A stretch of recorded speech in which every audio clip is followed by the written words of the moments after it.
तो साउंड नहीं आ रहा है आपका। अभी भी नहीं आ रहा साउंड? हेलो, अब तो आ रहा होगा। जैसे आ रहा है बहुत धीरे धीरे। चलो ठीक। तो हम लोग लास्ट क्लास में यहाँ तक देख चुके थे, अल्काइल मेटल देख चुके थे। अब बात करते हैं अल्कलाइन अर्थ मेटल की बात करते हैं। तो अल्काइन earth metal forms compound which are predominantly ionic but less ionic than कौन सा compound corresponding to alkali metals. क्यों भाई ऐसा क्यों होता है? क्योंकि अल्कली मेटल्स जब इधर आओगे तो अल्कलाइन अर्थ मेटल से छोटा होता है ना। इसका आयन इसके आयन से, अल्कली मेटल्स के आयन से इसका आयन छोटा होगा।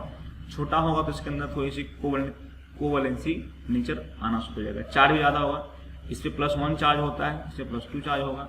+2 चार्ज होगा और चार्ज भी ज़्यादा है और साथ साथ कटायन का साइज भी छोटा है। तो जो कंपाउंड, जैसे कि मान लो यहाँ पे बात करें NaCl की बात करें और यहाँ बात कर ली, इसके बाद जो है सोडियम के बाद क्या होता है मैग्नीशियम, तो MgCl2 की बात करें तो इस दोनों के बीच में, दोनों का क्लोराइड, इसके क्लोराइड ये ज़्यादा आयनिक होगा as compare to this MgCl2। क्यों ऐसा होगा? क्योंकि MgCl2 में इसका चार्ज कैसे ऊपर ज़्यादा है and size of magnesium is less than that of sodium due to this high polarising power of Mg। इसका क्लोराइड क्या होगा जनरली इससे कम आयनिक होगा। ठीक है, यहाँ बोल रखा है यहाँ but less ionic than the corresponding compound of alkali metal. समझ में आ रहा है? नेक्स्ट क्या बोल रखा है? This is due to the increase, यहाँ लिख भी दिया है, this is due to increase nuclear charge and smaller size. जो मैंने बोला वही लिखा हुआ है। The oxide and other compound of beryllium and magnesium are more covalent than those of by the heavier and larger size of member. अब बोल रखा है क्या बेरिलियम की बात करें और मैग्नीशियम की बात करें तो इसका जो कंपाउंड होगा ऑक्साइड और अदर कंपाउंड जो होगा वो ज़्यादा कोवलेंट होगा एज कंपेयर टू इसके जो हायर, इसके नीचे ग्रुप में जो हायर एलिमेंट होंगे उसमें। क्यों? क्योंकि इसका साइज छोटा है और चार्ज भी क्या होगा ज़्यादा होगा। इस कारण से क्या होगा इसके अंदर कोवलेंसी ज़्यादा होगा। ठीक है, नेक्स्ट पॉइंट क्या है? The alkaline earth metal burn in oxygen to form monoxide. Alkaline earth metal जो है वो ऑक्सीजन के साथ में जलता है और क्या बनाता है? मोनोऑक्साइड बनाता है, दैट इज MO। इसकी वैलेंसी कितनी होती है बोलो? इसकी वैलेंसी +2, ऑक्सीजन की वैलेंसी भी -2। इसका फॉर्मूला क्या होगा ऑक्साइड का? इसका यहाँ क्या हो जाएगा? यहाँ से तो फॉर्मूला जो होगा MO हो जाएगा। ठीक, तो इस तरीके से हम देखेंगे तो अल्कलाइन अर्थ मेटल जो है वो ऑक्साइड बनाता है जिसका नाम मोनोऑक्साइड बोलते हैं। Except for BeO, barium oxide, have rock salt structure. तो BeO is essentially covalent in nature. BeO इसके अंदर कोवलेंट करेक्टर आता है। क्यों आता है भैया? क्योंकि पहले बता चुका हूँ, एक ही रीजन है, साइज छोटा होने के कारण और चार्ज ज्यादा होने के कारण। The enthalpy of formation of this oxide are quite higher and consequently they are very stable to heat. Enthalpy of formation, इसका जो ऑक्साइड बनता है वो काफी ज्यादा स्टेबल होता है।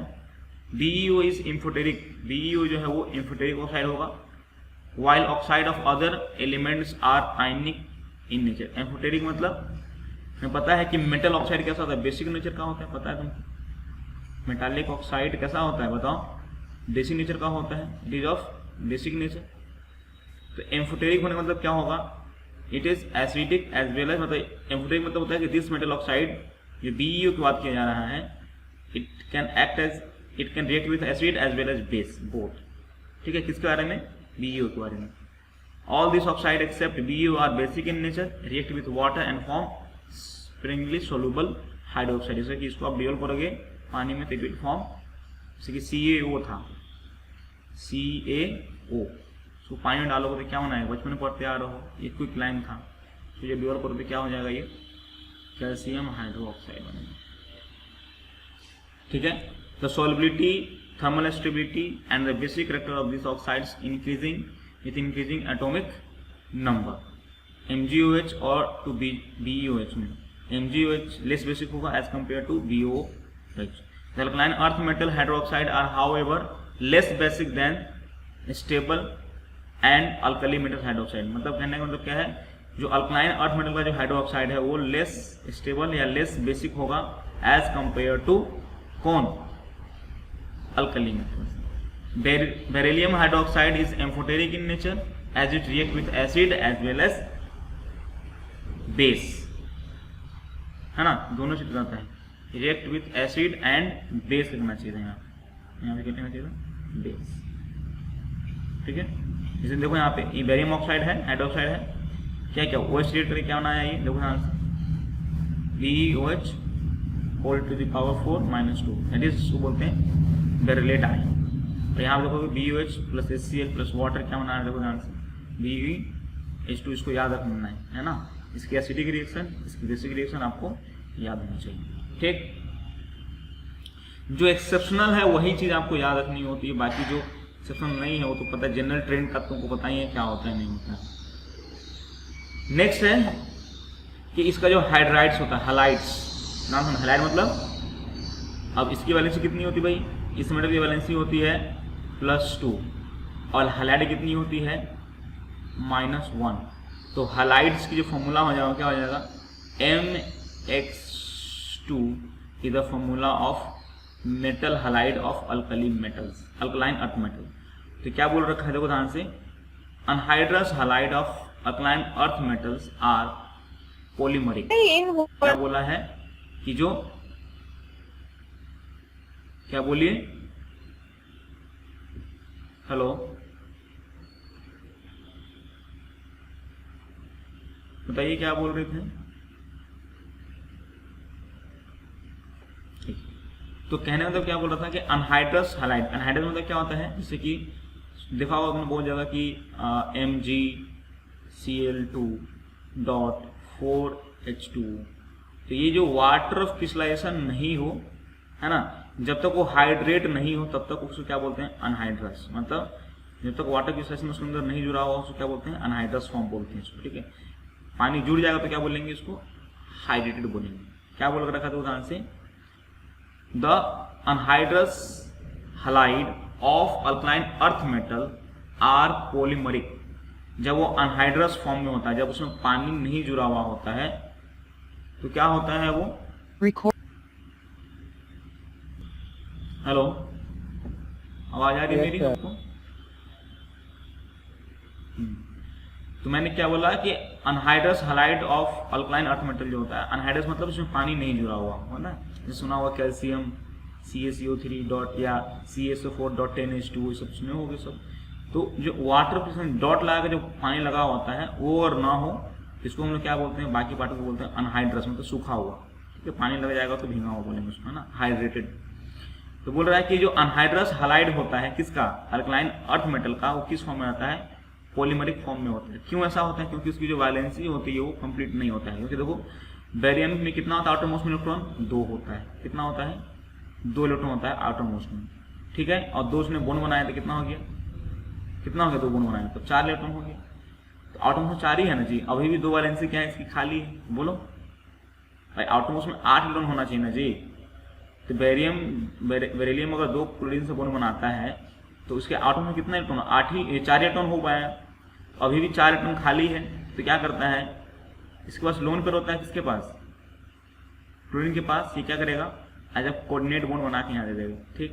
सिमिलरली यहाँ पे भी लोन पेयर होगा, वो क्या करेगा, इससे कोऑर्डिनेट बना लेगा। तो इससे क्या हो गया, 2 BeCl2 आपस में क्या करेगा, पॉलीमराइज कर जाएगा। तो एक BeCl2 एक BeCl2 आपस में क्या किया, पॉलीमराइज कर गया थ्रू कोऑर्डिनेशन बॉन्ड। बोलो हाँ,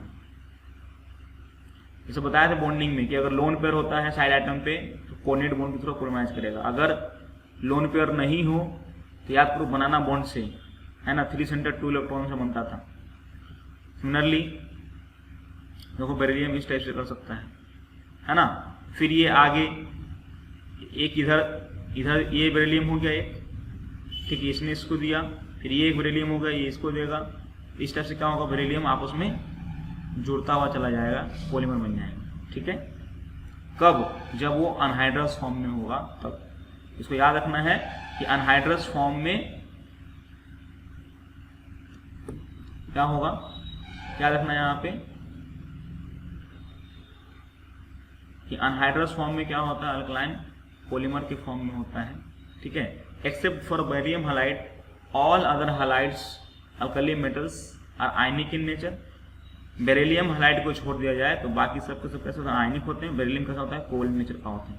barium halides are essentially covalent and soluble in organic compound, क्योंकि आयनिक कंपाउंड जो होता है वो किसमें सोलुबल होता है, जनरली पोलर सॉल्वेंट में होता है। लेकिन जो बेरिलियम हाइड्रोक्साइड है, बेरिलियम हैलाइड जो है वो आपके ऑर्गेनिक कंपाउंड मतलब नॉन पोलर सॉल्वेंट में भी डिसॉल्व कर सकता है, ठीक है। तो बेरियम क्लोराइड वेपर कंटेन किस टाइप का, डाइमर के फॉर्म में होता है। जैसे दो ही जुड़ा हुआ तो क्या बोलेंगे, डाइमर, और बहुत सारा जुड़ा हुआ तो क्या बोलेंगे, polymer. But in solid state कैसा होगा, पॉलीमराइज होगा। तो वेपर स्टेट में किस फॉर्म में होगा भैया वो, तो वेपर के फॉर्म में कैसा होगा वो, in the form of dimer के फॉर्म में होगा। But in solid state it is in the form of polymer होगा, ठीक है। Barium chloride is in solid state has chain structures as shown in the figure. इस type का chain structure होगा जो उसने बोल के रखा है। चलिए नेक्स्ट बात करते हैं कि इन वेपर फेस, ये सब हम बॉन्डिंग में पढ़ा चुके हैं बेरियम के बारे में। बॉन्ड एंगल क्या होगा, बीच वाला प्लेन में होगा, आउटर प्लेन होगा, है ना। In vapour phase BeCl2 tends to form a chloro bridge dimer, देखो लिख दिया है dimer, which dissociate into linear monomer at high temperature, ठीक है। गैसेस फेस में इसमें क्या होगा, ये डाइमर के फॉर्म में होगा जो कि टूट सकता है अगर टेम्परेचर बढ़ाओगे तो। अराउंड कितने टेम्परेचर पे होना चाहिए, 1200 केल्विन पे, मतलब नॉर्मल टेम्परेचर नहीं है ये, बहुत ज़्यादा टेम्परेचर है। The tendency to form halide hydrated gradually decreases from Mg, देखो यहाँ से MgCl2.6H2O है, कैल्शियम क्लोराइड .6H2O है, SrCl2.6H2O है एंड बेरियम क्लोराइड .2H2O है। डाउन द ग्रुप आने से जो है हाइड्रेट होने की टेंडेंसी, मतलब पानी वाटर ऑफ क्रिस्टलाइजेशन को एडजस्ट करने की टेंडेंसी घटती चली जाती है। मतलब पूछेगा कि हाइड्रेशन की टेंडेंसी डाउन द ग्रुप होने से क्या होता है, घटता है या बढ़ता है, तो घटता है। नेक्स्ट क्या है, the dehydration of hydrated chloride, जैसे ब्रोमाइड हो गया, आयोडाइड हो गया, calcium, barium, can be achieve on heating. मतलब मान लो अगर कैल्शियम का, स्टोनशियम का, बेरियम का अगर कोई हाइड्राइड है, मतलब हाइड्राइड मतलब हैलाइड अगर हाइड्रेटेड है मतलब भींगा हुआ है, तो उसको हम चाहते हैं, उसको अनहाइड्रस बनाना चाहते हैं, तो you have to do heating, उसको आप गर्म करके उसको बाहर निकाल सकते हैं। However the corresponding hydrated halides of Be and magnesium on heating suffer hydrolysis। ध्यान सुनना, बहुत इंपॉर्टेंट बात बोल कर रखा है इसने कि अगर आप कैल्शियम, स्टोनशियम और बेरियम का जो अगर हाइड्राइड है, हैलाइड अगर भींगा हुआ है, तो उसको आप गर्म करके आप पानी निकाल सकते हैं। लेकिन अगर वही अगर बेरियम एंड मैग्नीशियम का अगर हैलाइड अगर हाइड्रेटेड है, भींगा हुआ है, तो उसको जब गर्म करेंगे तो क्या हो जाएगा, वाटर मॉलिक्यूल टूट जाएगा, वो हाइड्रोलाइज कर जाएगा। मतलब जो पानी जो होगा that break into H plus and OH minus, और OH minus टूट जाते क्या होगा, it will form hydroxide, क्या बनाएगा वो, the fluorides are relatively less soluble than the chloride owing to this high lattice energy। क्यों ऐसा होता है, फ्लोराइड के साथ अगर Be है, इसके अंदर कोवैलेंसी ज़्यादा होगा, है ना, कौन से करें, आयनिक ज़्यादा होगा, क्योंकि दोनों का साइज क्या लगभग सेम। आयनिक ज़्यादा होगा तो क्या होगा, इसकी लैटिस एनर्जी ज़्यादा होगी, तो सोल्यूबल क्या होगा, कम। ऐसा में नेक्स्ट क्या बोल रहा है वो कि कार्बोनेट, यहाँ समझ में आ गया, ऊपर ऑक्साइड पढ़ चुके, यहाँ क्या पढ़ चुके, हैलाइड पढ़ चुके, यहाँ कहने पढ़ने जा रहा है कार्बोनेट। तो carbonate of alkaline earth metals are insoluble, याद रखिएगा, बहुत इंपॉर्टेंट बात बोल रखा है ये यहाँ वाला कि कार्बोनेट जो होता है, इसे देखा होगा कैल्शियम कार्बोनेट अगर पानी में बनता है तो क्या हो जाता है, वो नीचे बैठ जाता है ना जी, बोलो कैल्शियम कार्बोनेट, बोलो हाँ, ये सब क्या होता है, स्टोनशियम कार्बोनेट, है ना, barium carbonate, they are insoluble in water. तो carbonate of alkaline earth metal are insoluble in water and can be precipitated by addition of sodium और अमोनियम कार्बोनेट सॉल्यूशन। याद करो, जब हम लोग टेम्पररी हार्डनेस को हटाते थे क्या करते थे, कैल्शियम होता था उसके अंदर, कैल्शियम और मैग्नीशियम होता था, और कैल्शियम मैग्नीशियम क्या करते हैं हम लोग, उसके अंदर सोडियम कार्बोनेट या अमोनियम कार्बोनेट डालते थे, ताकि जो कैल्शियम कार्बोनेट बनेगा डबल डिस्प्लेसमेंट से वो नीचे आके बैठ जाएगा। To a solution of soluble salt of this metal. अब सोडियम का या अमोनियम का जो कार्बन होता है वो सोल्युबल होता है पानी में। जब पानी डालोगे तो क्या करेगा, वो कैल्शियम के साथ कार्बोनेट मिल जाएगा और वो प्रिसिपिटेट कर जाता है। The solubility of carbonate in water decreases as the atomic number of metal ion increases. क्या बोल रहा है, the solubility of carbonate in water जो है डिक्रीज करेगा एटॉमिक नंबर अगर इंक्रीज करता है। मतलब कैल्शियम को अगर करवाना है प्रिसिपिटेट, स्ट्रोंशियम को करवाना है प्रिसिपिटेट और बेरियम को कराना है प्रिसिपिटेट, सबसे पहले कौन करेगा, बेरियम करेंगे। All carbonate decompose on heating. याद करो कि कैल्शियम कार्बोनेट को अगर हम हीट करते थे तो क्या निकलता था ये बताओ, तो फिर से वो CaO और साथ में CO2 निकलता था। याद करिए 10th क्लास में पढ़ा होगा। All carbonate decompose on heating give carbon dioxide and its the oxide. जो ऑक्साइड था फिर वो ऑक्साइड मिल गया and then it get the. तो बताओ अगर मैं तुमसे बोलूं कि स्ट्रोंशियम कार्बोनेट को अगर हम हीट करेंगे तो क्या निकलना चाहिए अंकित, स्ट्रोंशियम कार्बोनेट को अगर हम हीट करते हैं तो क्या निकलेगा बताइए, SRO + CO2। समझ आ रहा है? इस तरीके से क्या होगा आपका, thermal stability increases with increasing cationic size. अब कार्बोनेट क्या है, बिगर कटायन में गिना जाता है, बिगर अनायन में गिना जाता है। तो बिगर अनायन के लिए बिगर कटायन होगा तो लैटिस, मैंने क्या था कि लैटिस अच्छा तब बनता है, संतरा तब अच्छा आप सजा सकते हो जब साइज सबका सेम हो और बड़ा कटायन है, बड़ा अनायन है तो बड़ा अनायन चाहिए, है ना। तो क्या बोल रहे होते हैं यहाँ से, तो थर्मल स्टेबिलिटी कब होती है, थर्मल स्टेबिलिटी तब बढ़ती है जब उसके अंदर आयनिक प्रॉपर्टी बढ़ती है। क्लियर है बात, क्योंकि आयनिक कंपाउंड का जो मेल्टिंग बॉइलिंग पॉइंट होता है काफी ज्यादा होता है। तो थर्मल स्टेबिलिटी बढ़ने का मतलब क्या होगा, उसके अंदर जो है आयनिक फैक्टर बढ़ना चाहिए। आयनिक फैक्टर तब बढ़ेगा जब उसकी लैटिस एनर्जी ज्यादा होगी। लैटिस एनर्जी कब बढ़ेगी, जब cation anion is of comparable size, same size का हो, है ना। अगर लार्जर अनायन है तो it need larger cation to make a perfect lattice, है ना। ऐसा समझे। चलिए नेक्स्ट क्या बोल कर रखा उसने, अब कार्बोनेट की बात कर चुके हैं, फिर क्या बात करने जा रहे हैं हम लोग, सल्फेट की बात करने जा रहे हैं। तो sulphate of alkaline earth metal are all white. अब कलर पूछ सकता है, जितना भी सल्फेट होता है अल्कलाइन अर्थ मेटल का, जैसे कि पूछा जाए कि बताओ स्ट्रोंशियम सल्फेट किस कलर का हो, ठीक है। तुमसे पूछा जाए कि स्ट्रोंशियम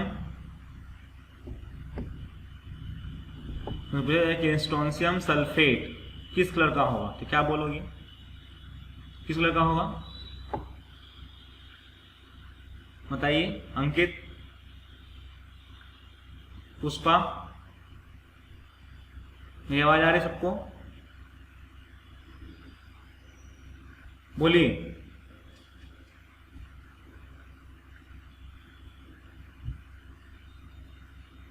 हेलो,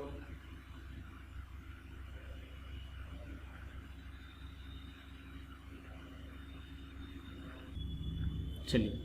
तो मैंने क्या बोला कि सल्फेट जो क्या बोल रखा है, sulphate of alkaline earth metals are all white solid and stable to heat. मतलब वो हीट करेंगे तो वो स्टेबल होता है, मतलब जैसे ब्रेक नहीं होगा, तो इसके अंदर आयनिक फैक्टर क्या हो ज्यादा होगा।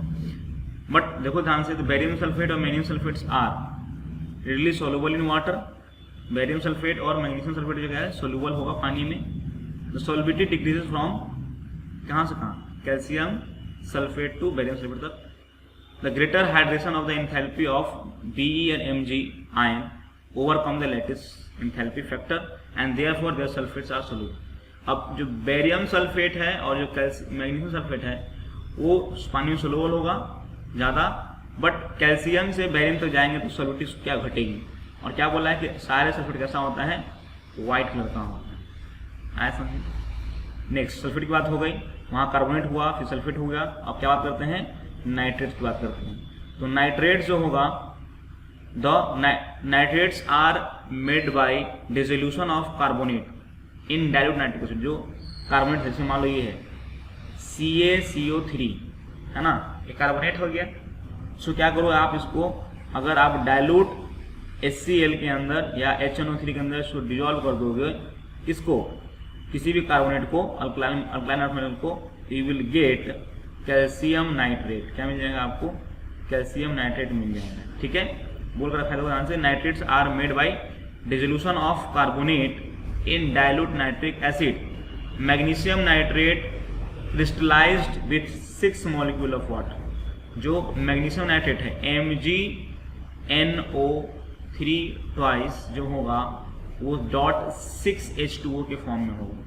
ठीक है, ऐसा समझो क्या लिख रखा था ध्यान से कि magnesium nitrate crystallized with 6 water molecule, whereas barium nitrate crystallizes as an anhydrous salt। लेकिन जो बेरियम नाइट्रेट है BaNO3 ट्वाइस, इसके पास कोई भी वाटर मॉलिक्यूल नहीं होगा, ये सिंपली क्रिस्टलाइज कर जाएगा। ठीक है, this again show a decreasing tendency to form hydrate. अब ये समझ में आता है कि मैग्नीशियम ने 6 पानी को अपने साथ जोड़ा, बट जो बेरियम नाइट्रेट जो है वो क्या किया, एक ही पानी को नहीं जोड़ा। इससे क्या समझ में आता है कि डाउन द ग्रुप आने से क्या समझ में आता है आपको, डाउन द ग्रुप आने से क्या समझ में आ रहा है कि जो हाइड्रेट करने की टेंडेंसी वो घट रही है। तो यहाँ तो समझ में आएगा, नाइट्रेट समझ में आया कहानी। तो यहाँ देखो क्या लिखा है, नाइट्रेट समझ में आ रहा है, देखो नाइट्रेट। अब क्या बोल रहा है कि टेंडेंसी नाइट्रेट कम होती है with increasing size and decreasing hydration enthalpy. All of them decompose on heating to give oxide and oxide like lithium nitrate. सारे के सारे क्या करेंगे, डिकम्पोज करके ऑक्साइड देंगे और क्या देंगे, NO2 गैस और O2 गैस देंगे। मतलब बेरियम, मैग्नीशियम, कैल्शियम, इंस्टोनेशन, बेरियम। उसको जब हीट करोगे, जैसे क्या था वहाँ पे कि अगर आप कैल्शियम कार्बोनेट को या कार्बोनेट डिकम्पोज कर रहे थे, हीट कर रहे थे, क्या होता है उसका, क्या मिल रहा था, ऑक्साइड मिल रहा था। और कौन सा गैस मिल रहा था, CO2 गैस मिल रहा था। सिमिलरली यहाँ पे अगर इसको आप गर्म करते हैं, ठीक है, तो क्या मिलेगा आपको, ऑक्साइड, NO2 गैस और O2 गैस। तो समझ में आया यहाँ तक, समझ में आया कि नहीं आया? जिस तरीके से आप कैल्शियम को डिकम्पोज करते हैं, जिस तरीके से कैल्शियम कार्बोनेट को जब डिकम्पोज करते हैं तो क्या मिलता है आपको, CaO प्लस CO2। सिमिलरली अगर कैल्शियम नाइट्रेट हो जाए, ठीक है, इसको डिकम्पोज करिएगा तो क्या मिलेगा आपको, you will get calcium oxide plus NO2 और साथ में ऑक्सीजन गैस मिलेगा। तो दिस आर द, ये सब चीज़ याद रखिएगा, है ना, बहुत पूछ देता है डायरेक्टली, है ना। अब लोग देखता ही नहीं है अब इस चीज़ को, इसको डायरेक्टली यहाँ M लिख दिया है, M मुझे कुछ भी लिख सकता है, ना, बेरियम, मैग्नीशियम, कैल्शियम, कुछ लिख सकता है।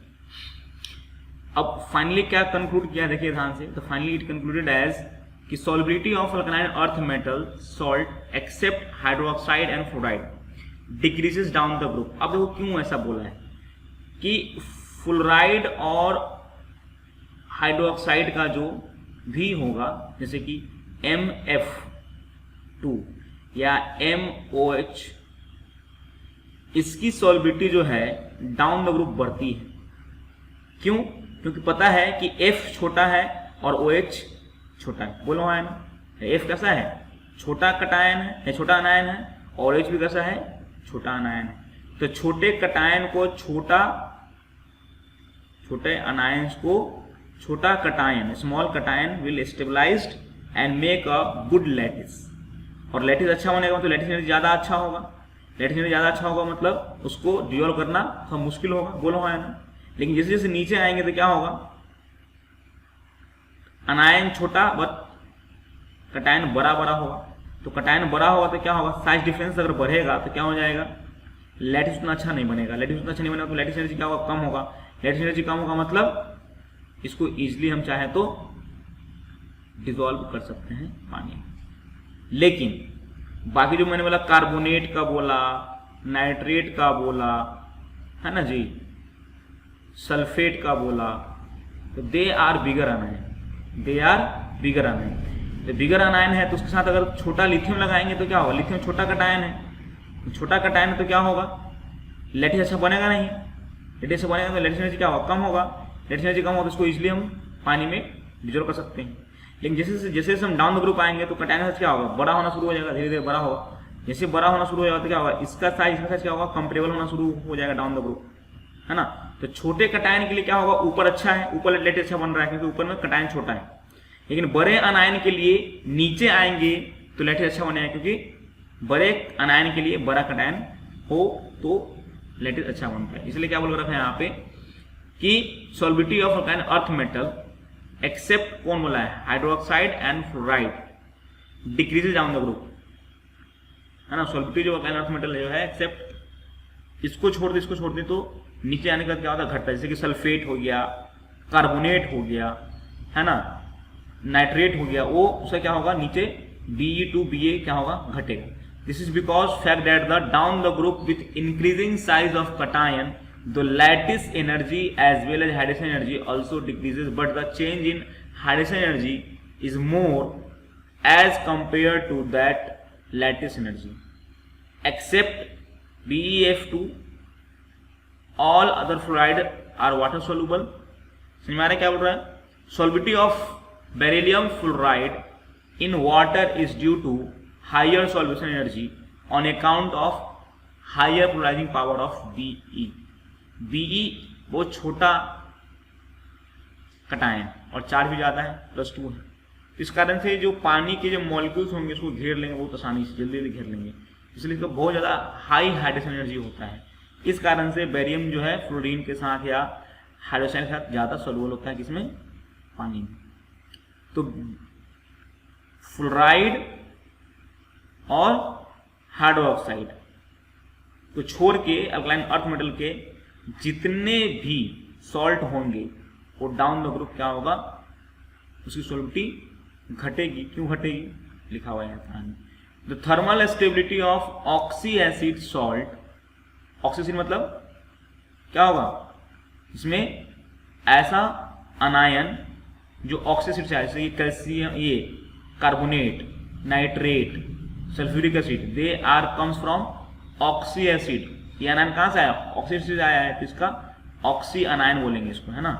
तो वही बोल रहा है कि the thermal stability of oxy salt, oxy salt मतलब ये कैल्शियम कार्बोनेट या कैल्शियम नाइट्रेट या कैल्शियम सल्फेट, है ना, strontium carbonate, strontium nitrate, strontium sulphate, they are the oxy salt of अल्काइन earth metal. Generally in stability जो बढ़ता है generally increase down the group with increasing metallic character. Down the group आएंगे तो क्या होगा, थर्मल स्टेबिलिटी बढ़ेगी। Thermal stability क्यों बढ़ती है भैया, बताया भी थे कि उसके अंदर अगर आयनिक कैरेक्टर बढ़ेगा तो थर्मल स्टेबिलिटी ज्यादा होगा। और किसी कंपाउंड के अंदर आयनिक कैरेक्टर ज्यादा है, कोवैलेंट कम है, कोवैलेंट कंपाउंड को आप इजिली डिकम्पोज कर सकते हैं by heating, but ionic compound को आप इजिली डिकम्पोज नहीं कर सकते बाय हीटिंग, क्योंकि उसके अंदर वो थर्मल स्टेबल होते हैं।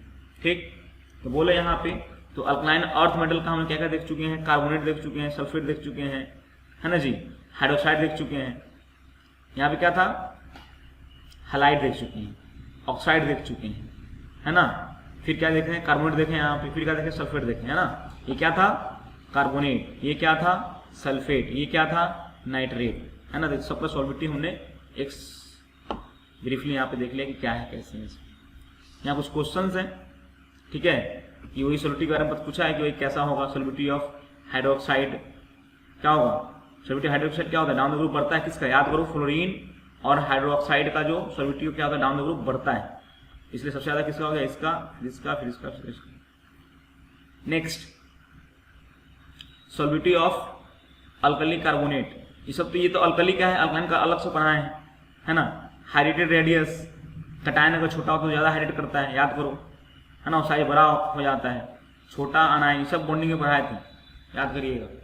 छोटा कटायन हो तो उसकी हाइड्रेशन क्या होती है, बड़ी ज्यादा होती है हाइड्रेशन, और हाइड्रेटेड होगी क्या होता है, उसका साइज बड़ा हो जाता है as compare to this one. Stability of peroxide, peroxide की स्टेबिलिटी क्या होता है, O2 बिगर अनायन है, O2 minus is bigger anion than O-2, इसलिए बड़े कटायन से स्टेबल ज्यादा होगा, इसलिए इसकी स्टेबिलिटी ज्यादा होगी, है ना।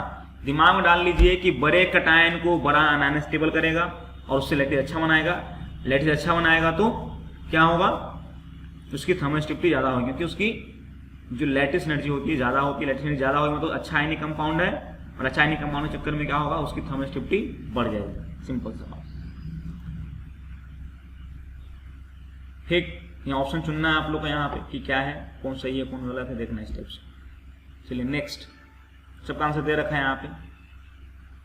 अब यहाँ बात करने जा रहे हैं हम लोग कि लिथियम भाई साहब की जो एक एनालोमस प्रॉपर्टी होती है, जो अलग से बिहेवियर होती है, ये क्यों होती है, why it act different from the other group. Lithium अपने ग्रुप वाले से थोड़ा सा अलग क्यों है, why it is different from the other element in its group, अपने ग्रुप से थोड़ा सा अलग क्यों है। तो वही बात है एनालोमस प्रॉपर्टी ऑफ लिथियम। सबसे पहला बात क्या है, तो anomalous behaviour of lithium is due to, पहला क्या है, एक्सेप्शनली स्मॉल साइज होता है, सबसे साइज स्मॉल होता है इस एटम और आयन। दूसरी बात क्या है कि हायर पोलराइजिंग पावर, क्योंकि साइज छोटा है तो उसके पास पोलराइजिंग पावर क्या होता है, ज्यादा बड़ा होता है। ठीक है, पोलराइजिंग पावर मतलब क्या होता है, चार्ज टू रेडियस रेशियो है ना, ऊपर चार्ज बाई साइज का रेशियो बात करेंगे तो ज्यादा होता है। As a result there is increase covalent character in lithium compound. मैंने बताया था कि लिथियम का साइज, लिथियम और बेरिलियम दोनों का साइज क्या तो छोटा होता है, पोलराइजिंग पावर ज्यादा होता है। इस चक्कर में क्या होता है, इनके कंपाउंड के अंदर कोवैलेंसी कैरेक्टर थोड़ा ज्यादा होता है। इस कारण से this will act differently from the their other members. ठीक है, which is responsible for their solubility in organic solvent. और यही कारण है क्योंकि इसके अंदर कोवैलेंसी कैरेक्टर आ गया, इस कारण से ये ऑर्गेनिक कंपाउंड के अंदर सॉल्यूट के अंदर सॉल्युबल और आसानी से हो जाता है। Further lithium show diagonal relationship.